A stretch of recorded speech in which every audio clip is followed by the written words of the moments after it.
Bien-aimés dans les Seigneurs, nous voulons vous saluer tous dans le nom merveilleux et glorieux de notre Seigneur Jésus-Christ.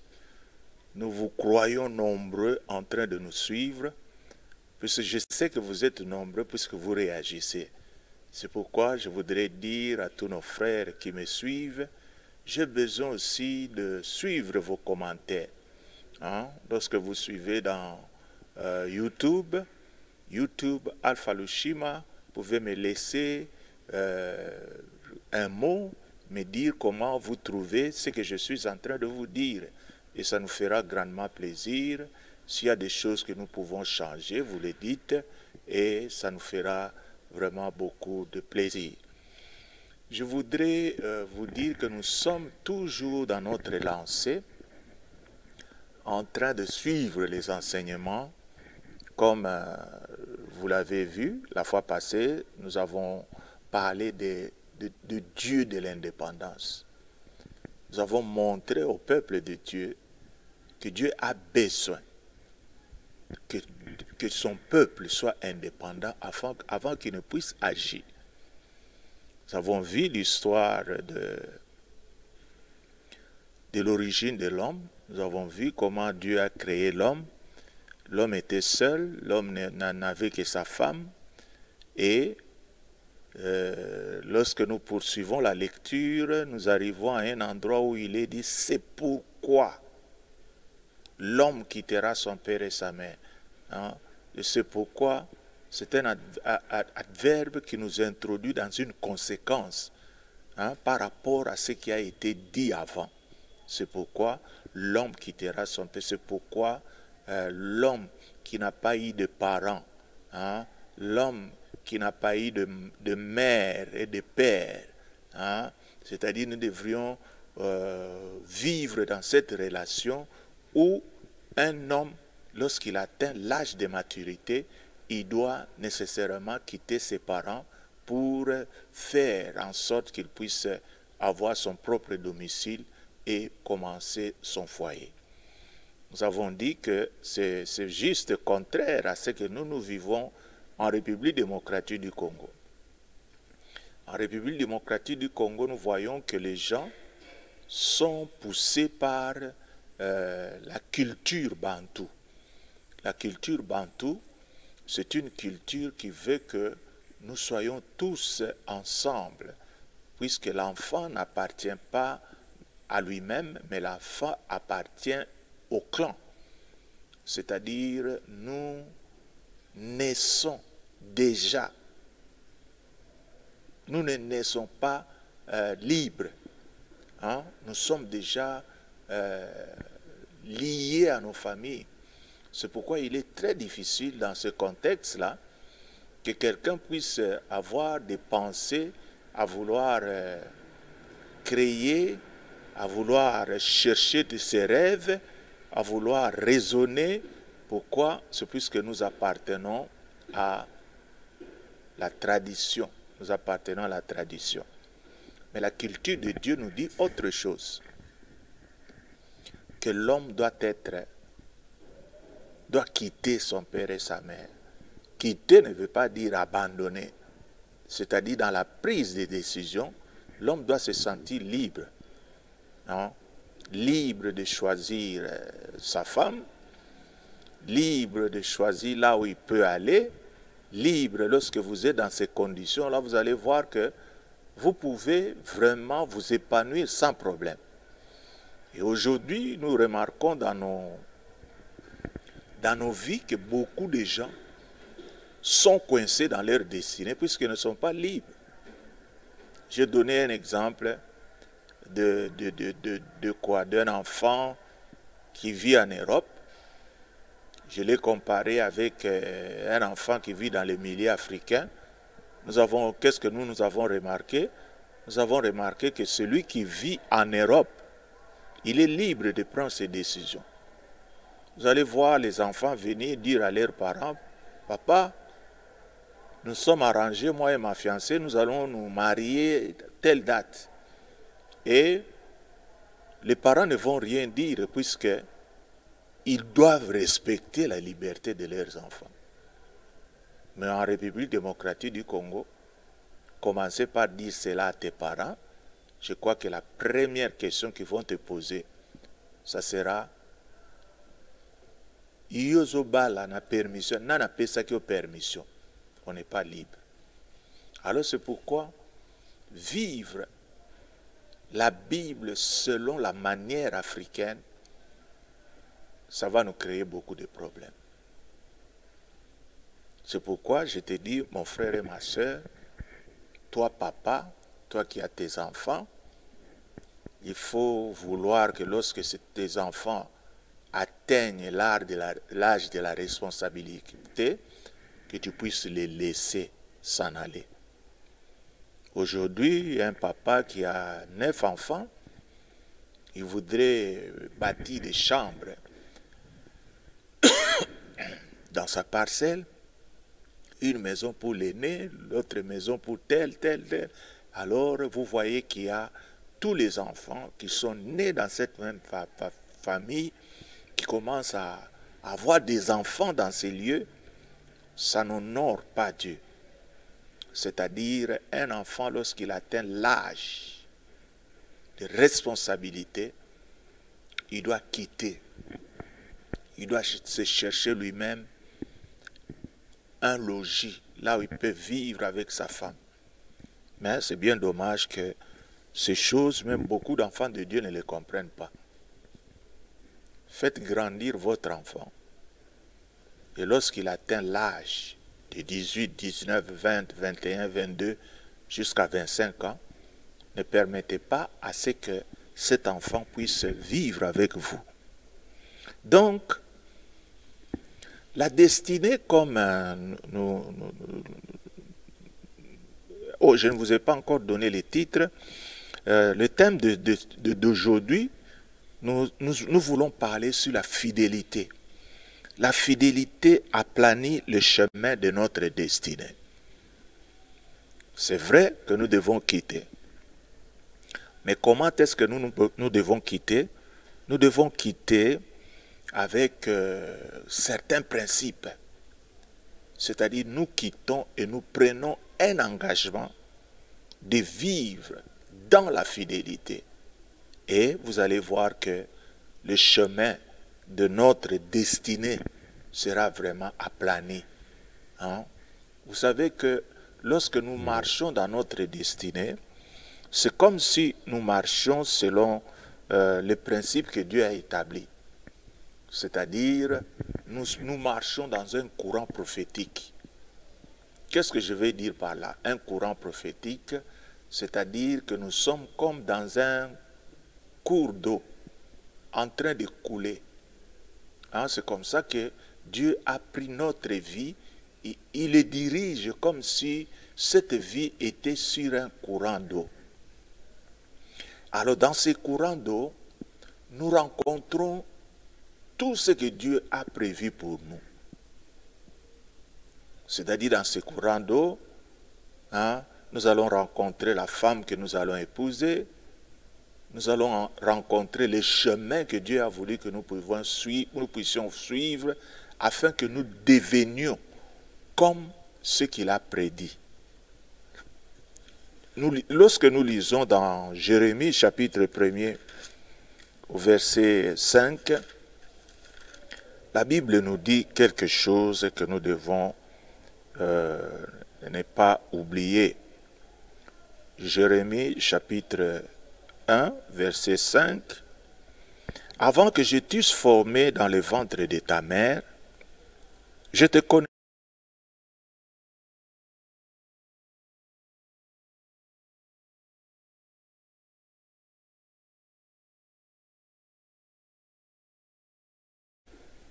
Cela veut dire que ce que nous serons a été déjà décidé par Dieu. Et que lorsque nous voulons atteindre ce que Dieu a prévu pour nous, nous devons marcher selon ses principes. le premier principe que je vous ai dit, c'est-à-dire nous devons d'abord être indépendants. Hein? C'est-à-dire ne pas dépendre des parents. Hein? Je voudrais que vous me suiviez très bien. Ne pas dépendre des parents, ça ne veut pas dire que nous devons ne pas s'occuper de ce que nos parents nous disent. Non, ce n'est pas ça. C'est-à-dire ne pas dépendre de nos parents, c'est-à-dire prendre toute la responsabilité de ta vie. Et à côté de cela, aujourd'hui nous voyons un autre principe. Nous devons être fidèles. Vraiment, mes frères et sœurs, il est très difficile aujourd'hui que nous puissions vivre dans la fidélité, dans ce monde où règne la corruption, où règne beaucoup d'histoires. Je crois que la fidélité, c'est un élément que nous devons cultiver en nous. Si nous voulons que le Seigneur puisse nous conduire dans les chemins de notre destinée pour nous amener là où nous devons arriver. Alors nous allons lire dans le livre de Daniel, nous allons lire le chapitre 6, du 1er au 16e verset. Nous allons voir ce que c'est que la fidélité. Il se trouva bon d'établir sur le royaume 120 satrapes qui devaient être dans tout le royaume. Il mit à leur tête 3 chefs, au nombre desquels était Daniel, afin que ces satrapes leur rendissent compte et que le roi ne souffrit aucun dommage. Daniel surpassait les chefs et les satrapes parce qu'il avait en lui un esprit supérieur et le roi pensait l'établir sur tout le royaume.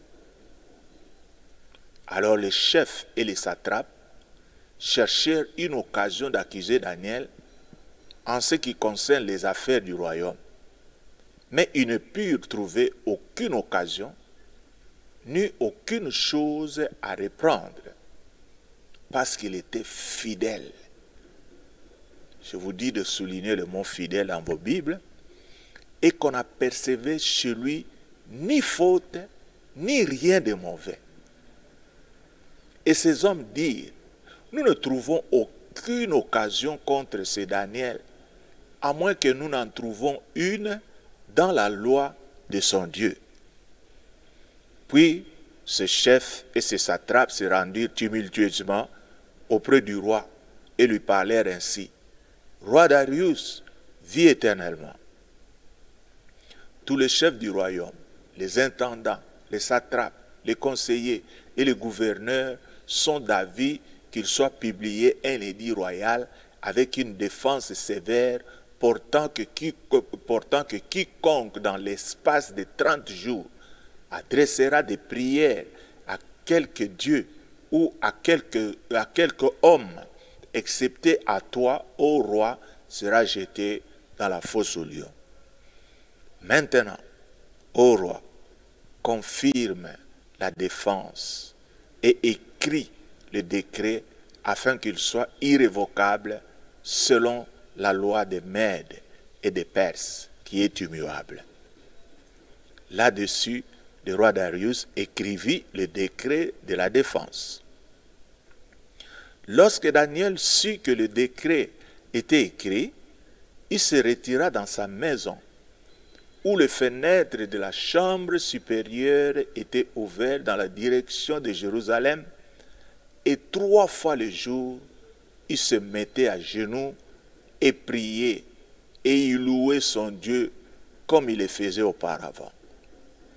Alors ces hommes entrèrent tumultueusement, et ils trouvèrent Daniel qui priait et invoquait son Dieu. Puis, ils se présentèrent devant ce roi et lui dirent au sujet de la défense royale. N'as-tu pas écrit une défense portant que quiconque dans l'espace de 30 jours, adresserait des prières à quelques dieux ou à quelques hommes, excepté à toi, ô roi, serait jeté dans la fosse au lion? Et le roi répondit, la chose est certaine, selon la loi des Mèdes et des Perses, qui y est immuable. Il prit de nouveau la parole et dit au roi, Daniel, l'un des captifs de Juda, n'a tenu aucun compte de toi, ô roi, ni de la défense que tu as écrite. Il a fait sa prière 3 fois le jour. Le roi fut très affligé quand il entendit cela. Il prit à cœur de délivrer Daniel jusqu'au coucher du soleil. Il s'efforça de le sauver. Mais ces hommes insistèrent auprès du roi et lui dirent, sache, ô roi, que la loi des Mèdes et des Perses exige que toute défense ou tout décret confirmé par le roi soit irrévocable. Alors le roi donna l'ordre qu'on amena Daniel et qu'on le jeta dans la fosse aux lions. Le roi prit la parole et dit à Daniel, puisse ton Dieu que tu sers avec persévérance te délivre. Alléluia. Voilà ce qui nous est dit dans ce passage que nous venons de lire. Ici, nous voyons l'histoire de Daniel. Daniel était un enfant hébreu qui est sorti de la déportation et qui s'est retrouvé dans cet état qui était dirigé par Darius. Mais il y a quelque chose de très très important que nous devons faire ressortir ici. Vous savez que dans les nominations, il y a certaines nominations où on ne cherche pas beaucoup de gens. Ici, on trouve que Daniel était parmi les 3 personnes qui ont été nommées dans la direction de cet empire. Vous savez pourquoi? C'est puisque on a vu en Daniel qu'il était un homme intègre, un homme droit, un homme fidèle. C'est pourquoi le roi Darius a voulu que Daniel puisse être à ses côtés. Donc, s'il a été placé dans cette position, c'est puisque le roi Darius était à la recherche des hommes intègres. C'est la même chose aussi aujourd'hui. Vous savez, dans notre État, nous sommes en train de rechercher des hommes intègres. Ce n'est pas facile d'en trouver en République démocratique du Congo où tout le monde est dans la culture de la corruption. Alors lorsque vous trouvez, lorsque vous cherchez un domestique pour la maison et que vous trouvez quelqu'un de fidèle, oh gloire à Dieu. Lorsque vous vous mariez et que vous trouvez une femme fidèle, gloire à Dieu. Lorsque vous êtes dans l'église même, lorsque quelqu'un oublie son téléphone sur le banc, ce téléphone, on le rend au pasteur pour qu'il recherche la personne qu'il a oubliée. Gloire à Dieu. Mais maintenant, nous avons l'impression que cette qualité-là est en train de se perdre dans le monde aujourd'hui. Même ceux qui s'appellent les enfants de Dieu ne parviennent pas à cultiver ce qu'on appelle la fidélité. Ils ne sont pas fidèles. D'abord, je voudrais, en passant, définir ce mot fidèle, fidélité.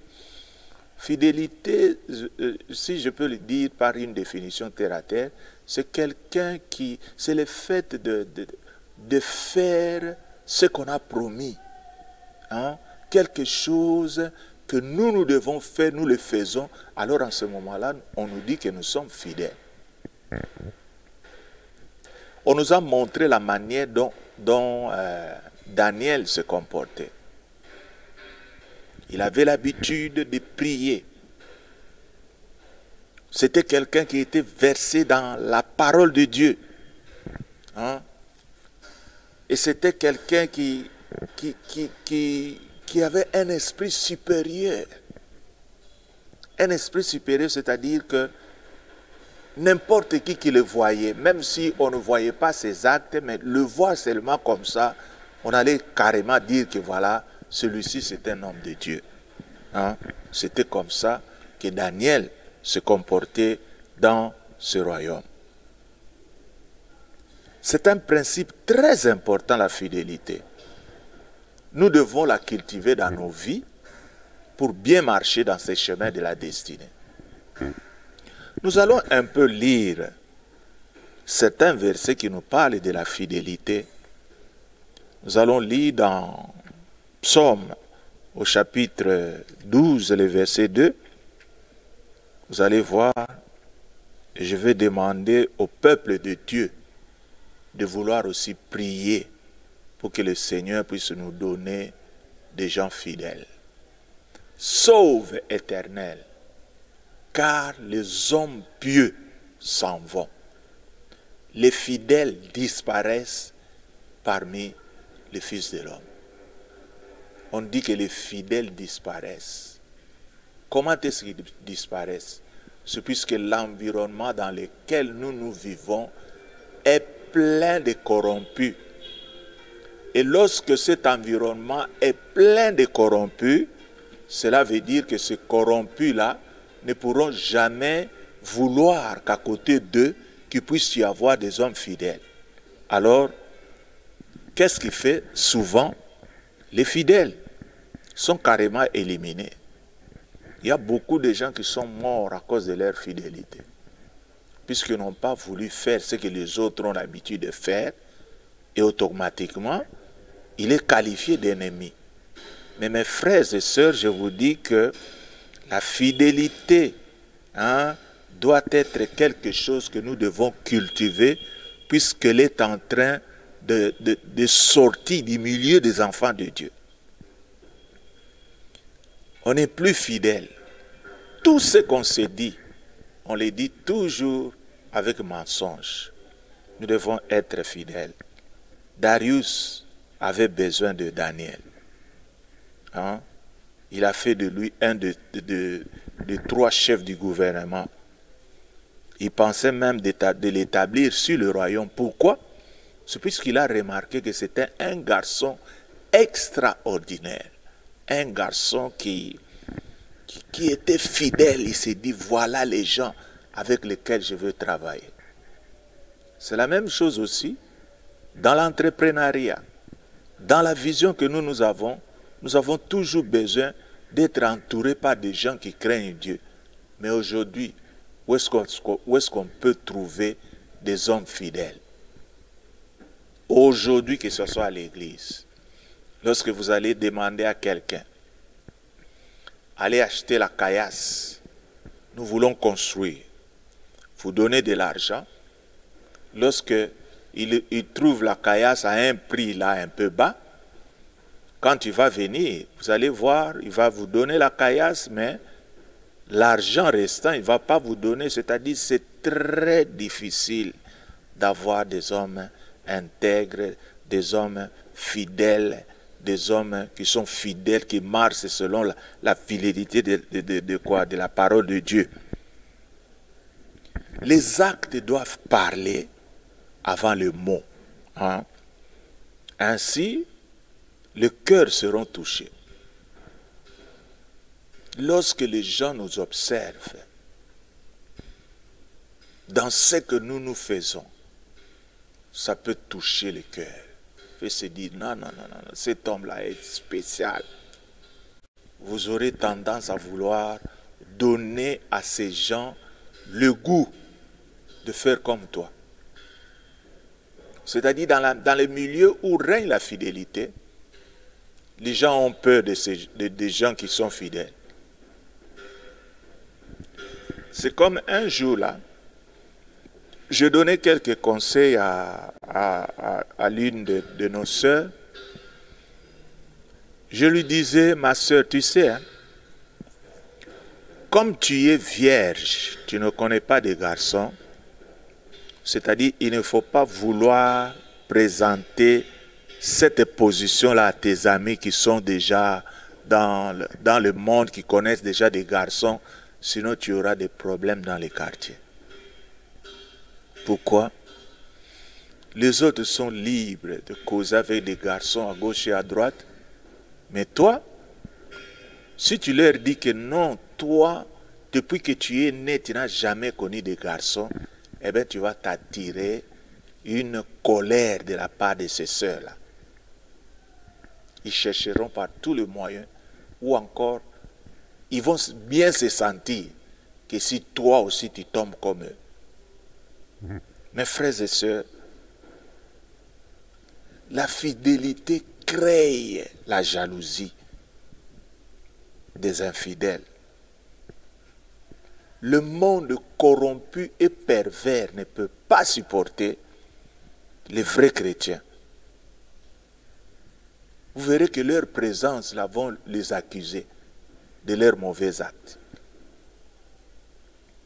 Alors mes frères et sœurs, il y a un secret pour un homme fidèle. Hein? C'est-à-dire, nous allons suivre cet enseignement jusqu'au bout.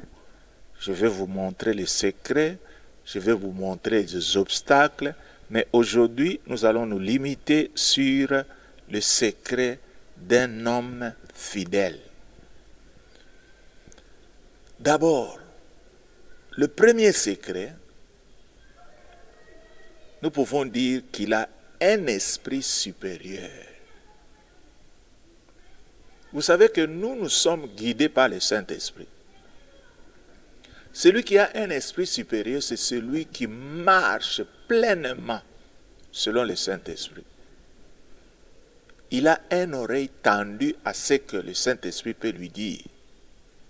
Si le Saint-Esprit lui dit, ne touche pas, il ne va pas toucher. Ne va pas, il ne va pas aller. Un esprit qui est très ouvert à ce que la parole de Dieu peut dire. C'était comme ça qu'était Daniel. Daniel ne pouvait pas faire quelque chose qui est à l'encontre de ce que le Saint-Esprit peut lui dire de faire. Il avait un esprit supérieur, comme nous le voyons dans les textes qu'on a lus tout à l'heure. Nous allons encore y revenir, au Daniel 9.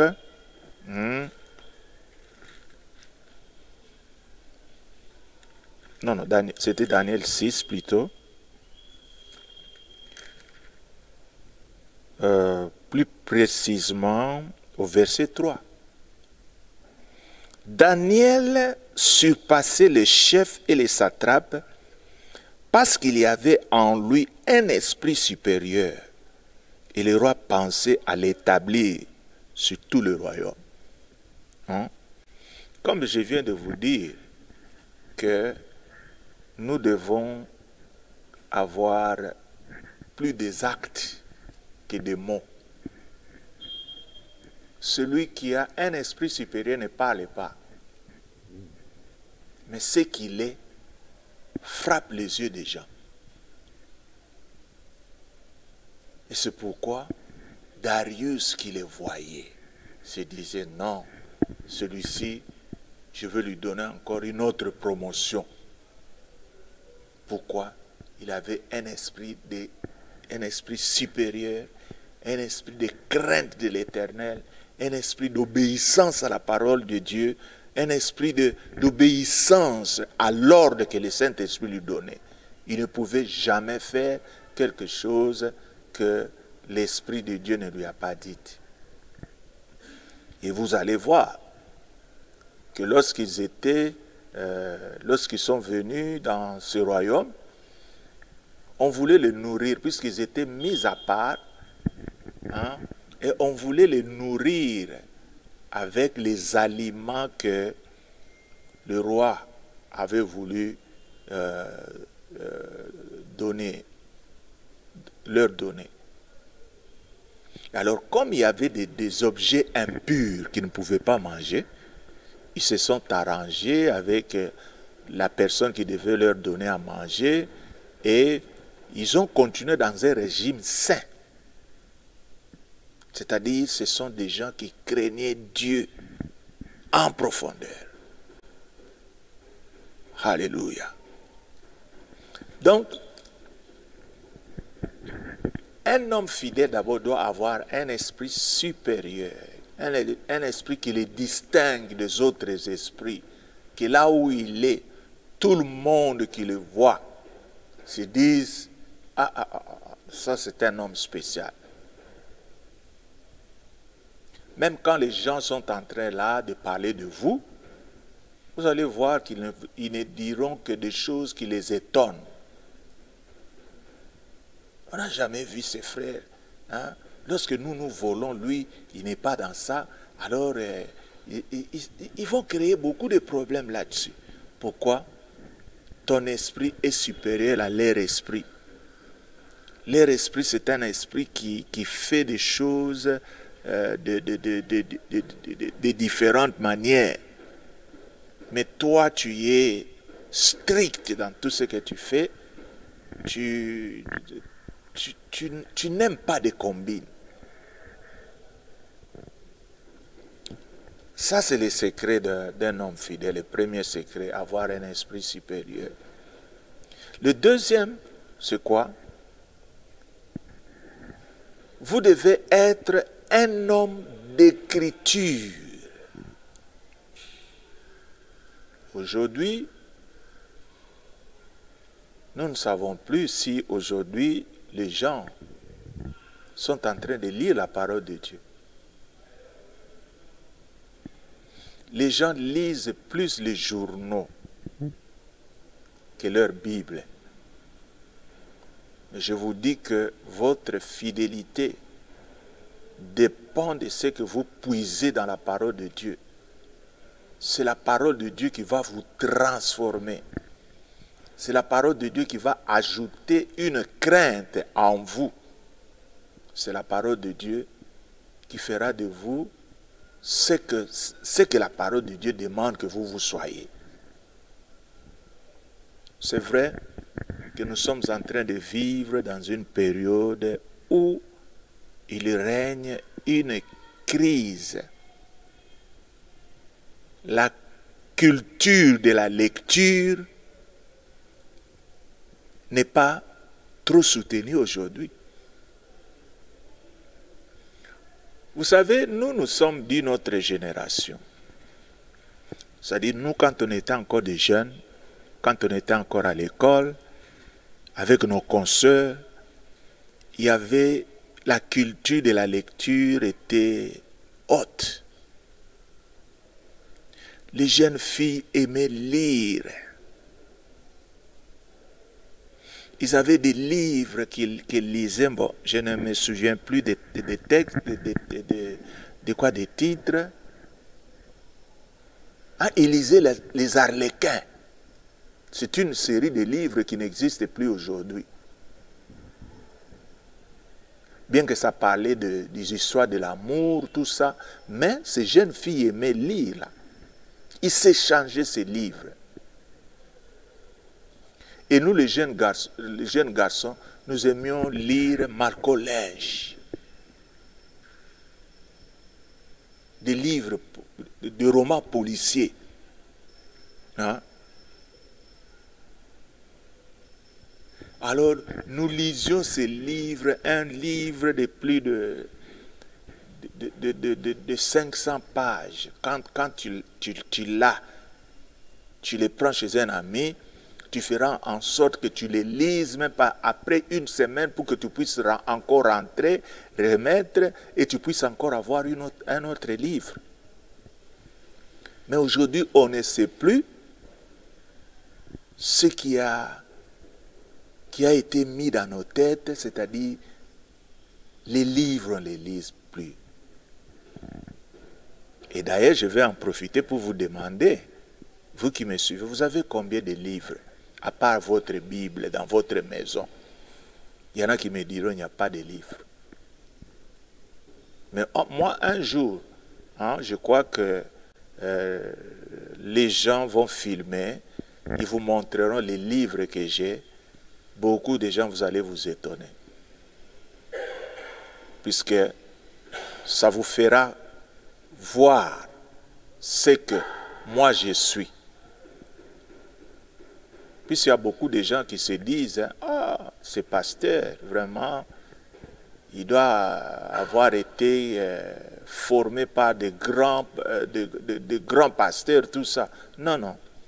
Les pasteurs donnent l'essentiel.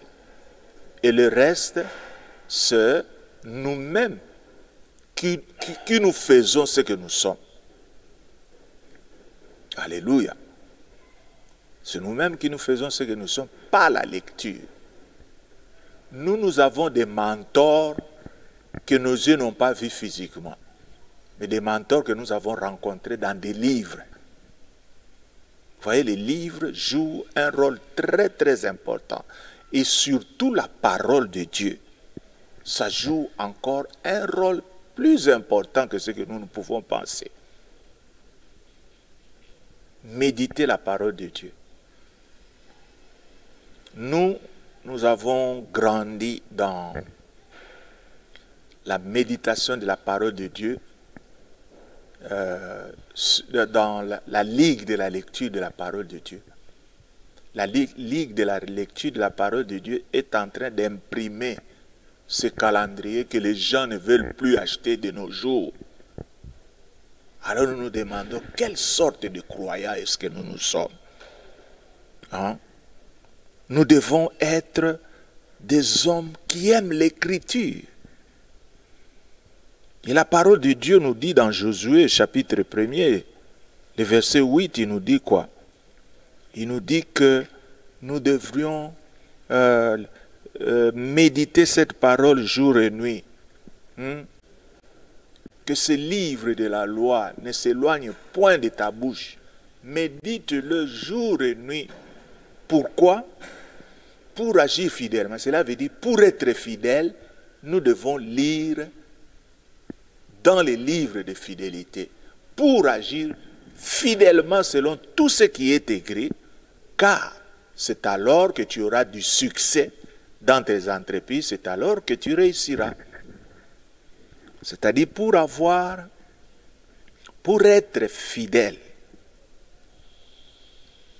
nous devons faire sortir cette fidélité à travers les lignes de la parole de Dieu. C'est lorsque nous lisons que nous allons voir la volonté de Dieu, ce que Dieu veut que nous puissions faire pour que nous puissions être dans le même diapason que lui. Lisons la Bible le matin quand nous nous réveillons. Lisons la Bible le soir après la prière. Et vous allez voir que le Seigneur aura des choses à nous dire. Ça, c'était le deuxième point. Et le deuxième point, nous allons lire pour ça Daniel chapitre 9, du 1er au 3e verset. Qu'est-ce que la parole de Dieu nous dit? La première année du roi Darius, fils d'Assuérus, de la race des Mèdes, lequel était devenu roi du royaume des Chaldéens, la première année de son règne, moi Daniel, j'ai vu par les livres qui devaient s'écouler 70 ans pour le ruine de Jérusalem, d'après le nombre d'années dont l'Éternel avait parlé à Jérémie le prophète. Je tournai ma face vers le Seigneur Dieu afin de recourir à la prière et aux supplications en jeûnant et en prenant le sac et la cendre. Qu'est-ce qu'on veut nous montrer? Comment est-ce que Daniel a-t-il compris qu'il devait s'écouler ce nombre d'années? C'est puisque Daniel était un fervent lecteur. il a découvert que oui, Jérémie avait dit, hein, il avait dit qu'il s'écoulerait 70 ans. Sinon, il n'allait pas retrouver cette promesse dans la parole de Dieu. Puisqu'il y a eu 70 ans passés, des vieilles souvenirs, oubliés. Mais comme il avait l'habitude de lire, c'est ce qui a fait que notre frère a compris qu'il y avait une prophétie de Dieu qui devait s'accomplir. Alléluia. Un homme fidèle doit être un homme de prière. Ça, c'est le troisième élément. Un homme de prière.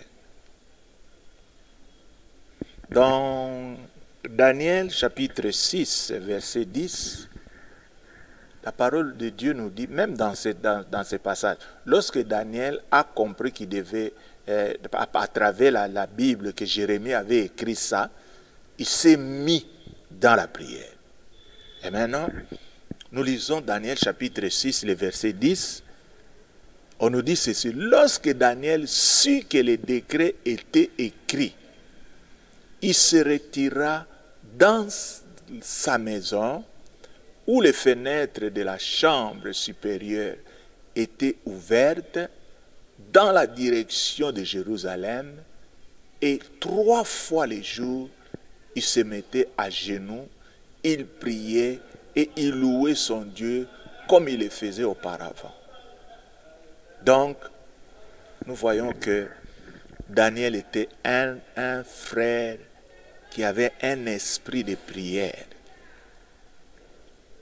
Il priait 3 fois le jour. Et je veux vous dire que cette tradition de prier dans la direction de Jérusalem, hein, les musulmans l'ont adoptée. Hein, eux, dans la direction de la Mecque. Vous savez que les musulmans et les judaïques ont la même source. Dans la direction de Jérusalem, en train de prier.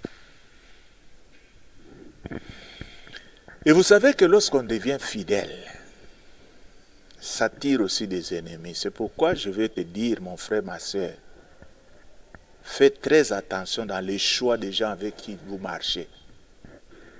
Vous savez, la jalousie, on peut la créer par des choses là. Il y a des gens qui te voient que tu es honnête, mais tous ces voleurs ne vont pas t'aimer. Alors il ne faut pas se promener dans leur milieu. Ils peuvent te faire du mal. C'est la même chose aussi avec Daniel, qui était intègre, mais les gens étaient jaloux de sa manière de travailler. Ils se disaient, attends, intégrité, mais il y a l'équisite. Alors ils ont voulu chercher ce qu'ils pouvaient faire pour nuire à Daniel. Mais ils ont cherché, ils ont raisonné, hein? Ils ont voulu chercher tout ce qu'ils pouvaient faire pour qu'il soit attrapé, mais ne pouvaient pas trouver cela. Ils se sont dit, oh, comme nous n'avons rien trouvé, nous devons créer quelque chose. Et qu'est-ce qu'ils ont fait? Ils se sont dit, bon, commençons d'abord par le roi. Nous allons dire au roi de promulguer un décret interdisant à tous les membres du royaume de ne pas prier d'autres dieux. S'ils peuvent prier, ils ne peuvent que faire citer le nom du roi. Tout cela, c'est puisqu'ils savaient que Daniel priait. Un jour, pendant qu'ils étaient en train de faire leurs enquêtes, là, ils sont arrivés à la maison de Daniel. Daniel savait aussi que le roi avait donné cet ordre-là. Mais lui s'est dit, mais moi, la prière, c'est ma vie. Moi, je vais continuer toujours à prier, je vais prier. Ils l'ont surpris en train de prier. Et les voilà maintenant qui vont vers le roi pour lui dire, mais le roi, n'est-ce pas que vous avez signé un arrêté interdisant à ce que dans ces royaumes, pendant 3 mois, il n'y aurait personne qui peut prier un autre Dieu, n'est-ce pas? Et le roi qui dit, oui, je sais, mais maintenant, nous venons d'attraper Daniel en train de bafouer l'ordre que tu as donné. Qu'est-ce que vous en dites? Le roi cherchait par tous les moyens à vouloir aider Daniel, puisque Daniel était tellement précieux à ses yeux. C'était un homme intègre, un homme fidèle, un homme qui marchait dans la crainte de Dieu. Mais ces gens-là poussaient le roi. Mais le roi, vous savez que les décisions qu'un roi peut prendre sont immuables, on ne peut pas les changer. Alors le roi tout triste est là. Il fera en sorte que cela soit fait. Et c'est ainsi qu'on va livrer Daniel. Dans la fosse aux lions. Alléluia. Je ne sais pas si nous avons... Il y a encore du temps. Hein? Je peux avoir combien de minutes à peu près? 5 minutes. Ok. C'est-à-dire, nous allons voir dans les jours qui vont venir, bien qu'il a été mis dans la fosse aux lions, ce que le Seigneur a fait pour lui, pour qu'il ne soit plus dans cette position-là. Donc, la prière, c'était quelque chose d'important. Il n'a pas craint. Alors, il y a des questions qu'on peut aussi se poser. Vous savez que nous sommes en train de vivre un bon temps ici en République démocratique du Congo. Mais il y a des moments où la persécution peut venir. Et d'ailleurs, nous pouvons dire que nous avons passé aussi un moment de persécution. On nous a persécutés, puisque quand on a fermé les églises, c'est une persécution. Je sais que la plupart des gens, il n'y a plus de vie de prière. Mais si maintenant, on faisait intervenir la police, que ceux qui vont moni mutaza ko sambela bo kangaye, vous verrez qu'il y aurait des gens, à cause de la crainte, ils se diront, ah, nabonanga mindondo, il ferme sa bouche et puis il reste. Et Daniel s'est dit, non, ma vie c'est la prière, ma vie c'est la communion avec Dieu. Je ne peux entrer dans la communion avec Dieu qu'à travers la prière. Il faut que je prie. Il a accepté. On l'a amené et on l'a jeté dans la fosse aux lions. La suite, nous allons voir ça dans les jours qui viennent. C'est que Dieu a fait pour honorer cette foi.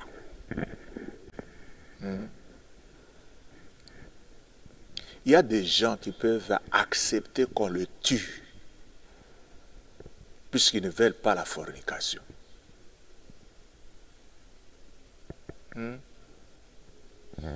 Nous avons de quoi? Nous avons des témoignages. La sœur Anouarite a été tuée puisqu'elle n'a pas voulu céder son corps. Est-ce qu'aujourd'hui nous pouvons trouver ce genre de chrétiens dans le monde d'aujourd'hui? Ils seront là en train de t'encourager. Bon, ça hein? Bon, yo lingo boya, kasibako bomayot. La peur de la mort. Mais il y a des gens qui ont été fidèles jusqu'à la mort. C'est pourquoi j'aime ce cantique de Patrice. Hein? Fidèle jusqu'à la mort. Fidèle jusqu'à la mort. Fidèle jusqu'à la mort. Je serai fidèle jusqu'à la mort. Un enfant de Dieu doit demeurer fidèle dans la sainteté. C'est quelqu'un qui ne peut pas voler. C'est quelqu'un qui ne peut pas se compromettre. Ce n'est pas quelqu'un qu'on peut retrouver dans la corruption. Là où il y a la corruption, un enfant de Dieu doit se retirer. Et aujourd'hui, nous voyons, même dans le milieu des enfants de Dieu, certains hommes de Dieu qui ne sont pas intègres, qui ne sont pas fidèles à la parole de Dieu. Ils prêchent quelque chose, et ils en font une autre. Tu dois être fidèle. Dans cette fidélité, même si les temps sont difficiles, mon frère, ma soeur, je te dis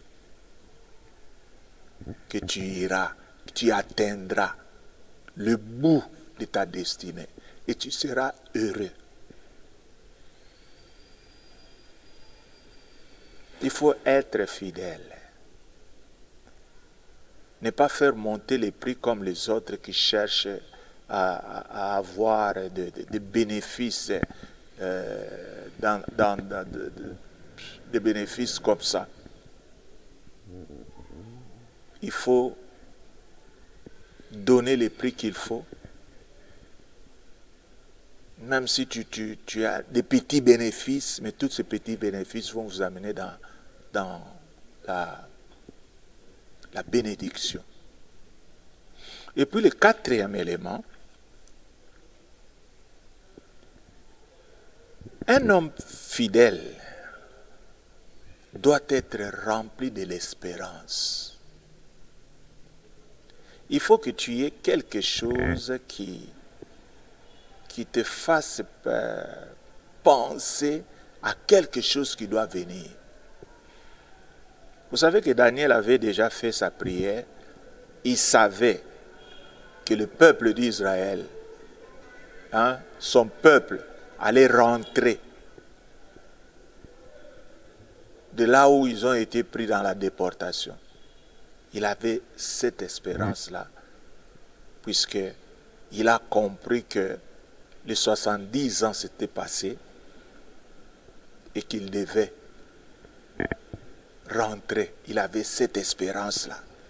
C'est comme nous devons aussi avoir une espérance que Jésus-Christ revient. Et si nous avons cette espérance-là, cela va nous donner une force de résister certains péchés qui peuvent nous entourer et avoir notre espérance totale en Jésus-Christ qui revient bientôt. Alors mes frères et sœurs, vous devez comprendre ce que je suis en train de vous dire.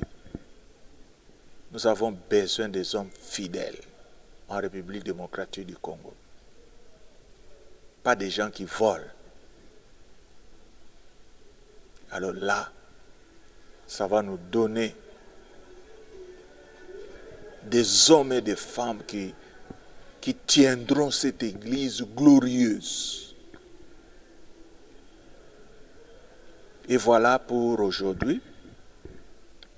Je crois que prochainement, nous allons voir la suite et ça nous dira encore beaucoup de choses sur ces principes que nous voulons que les enfants de Dieu puissent l'appliquer dans leur marche chrétienne et le Seigneur fera de grandes choses dans chacun de nous.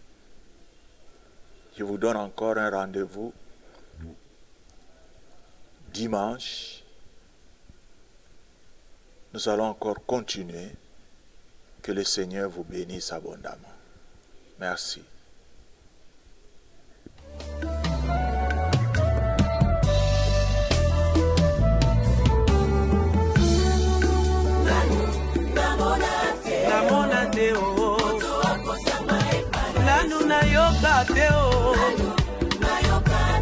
Nayoka te o, nanu esala mateo.